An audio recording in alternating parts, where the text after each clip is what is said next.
Hey Pop Geng, loyalis DC mana nih suaranya? Snyder Cut telah dirilis 18 Maret kemarin. Aku sih puas banget habis nonton filmnya. Ya, meski durasinya serasa nonton The Godfather, tapi lamaan dikit. Duduk selama itu nggak masalah, daripada nonton bentar tapi patah hati kayak kasus Joss Whedon. Untuk merayakan kegembiraan itu, aku mau bagiin keseruan di balik layar dari salah satu saga yang menampilkan karakter favoritku, Arthur aka Aquaman aka Jason Momoa.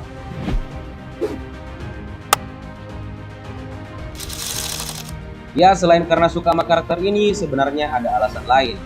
Jadi gini, dengan budget yang hanya berkisar 160 hingga 200 juta US dollar, film ini mampu memuaskan banyak penggemar.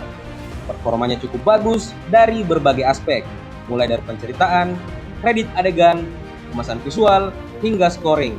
Tak heran jika film ini mampu meraup pendapatan hingga 1,148 miliar US dollar. Keputusan Warner Bros memilih James Wan untuk mengarahkan film ini sebenarnya terlalu cukup ganjil. Aku sempat was-was sama hasilnya, karena sutradara satu ini adalah veteran di dunia jumpscare. Beberapa karyanya sebelum Aquaman memang selalu meledak, tapi nuansanya sangat gelap. Ya, kalau kamu tahu Insidious atau The Conjuring, James Wan adalah sutradara dari kedua film itu. Ya, ini mending sih daripada diarahin sama sutradara yang pengalaman di genre superhero, tapi hasilnya jelek. Tahulah maksudku yang mana. Dan inilah kejutannya. Meski dengan portofolio seseram itu, James Wan ternyata mengemas Aquaman dengan cara yang amat segar. Untuk pemeran sendiri, gak usah ditanya. Jason Momoa sebagai Arthur, Amber Heard sebagai Mera, William Dafoe sebagai Nilus Falco, Patrick Wilson sebagai Ocean Master, Yahya Abdul Mateen sebagai Black Manta, dan Nicole Kidman sebagai Atlanna. Mereka semua tampil dengan performa terbaik. Meski ya, Amber Heard mungkin gak akan tampil lagi di sequel film ini. Dengan semua aspek positif yang ditawarkan, rasanya gak ada alasan untuk gak bagiin proses pembuatan dari film ini. Jadi, tanpa buang waktu lebih banyak, ini dia keseruan di balik layar Aquaman. Mari kita mulai mengulik dari tampilan para karakter. Untuk kostum para pemeran, orang yang mengerjakannya adalah Kim Barrett, desainer kostum profesional yang telah terlibat dalam 36 film sejak berkarir di tahun 1996. Kostum Aquaman adalah salah satu yang pengerjaannya paling rumit, karena melalui proses uji coba dengan 15 warna. Dengan bahan dasar pewarna yang terbuat dari logam dan dirancang agar dapat melekat pada kostum yang berbahan dasar karet. Sedangkan pengerjaan efek make up digarap oleh Justin Roiland, seniman efek yang telah terlibat dalam 70 film sejak berkarir di tahun 2000. Penggunaan efek ini tentu saja tidak digunakan untuk hiasan karakter biasa, melainkan untuk para karakter bawah laut dengan penampilan hybrid manusia dan ikan. Menggunakan riasan prostetik untuk menciptakan organ dan tampilan baru pada tubuh dan wajah setiap talent. Ini cuma untuk tubuh bagian atas sih. Tubuh bagian bawah yang dalam film ditampilkan sebagai ekor ikan dibuat menggunakan animasi. Oh iya, ngomong-ngomong soal manusia hybrid, itu hasil evolusi apa gimana sih? Mungkin nggak ya, evolusi bikin manusia jadi hybrid kayak gitu? Ya mungkin aja sih, kalau menurut seorang peneliti bernama Melissa Lardo. Seperti dilansir dari National Geographic Indonesia, Melissa ini nemuin kalau orang-orang suku Bajo ternyata mengalami evolusi yang bikin ukuran limpa mereka 50% lebih besar dari rata-rata manusia. Itu bisa bikin mereka bernapas tanpa alat bantu di bawah air selama lebih dari 17 menit.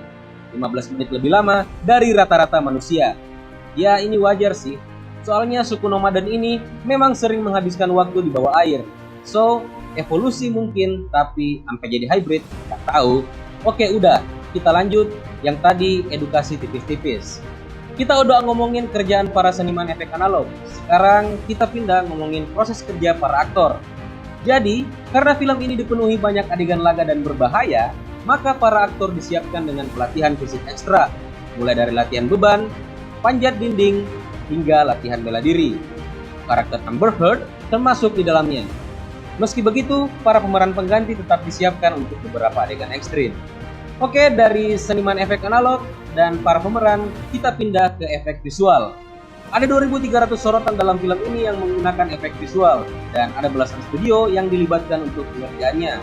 Mulai dari Industrial Light and Magic, atau sering disebut ILM, lalu Rodeo FX, Scanline VFX, Method Studio, Digital Domain, dan masih banyak lagi.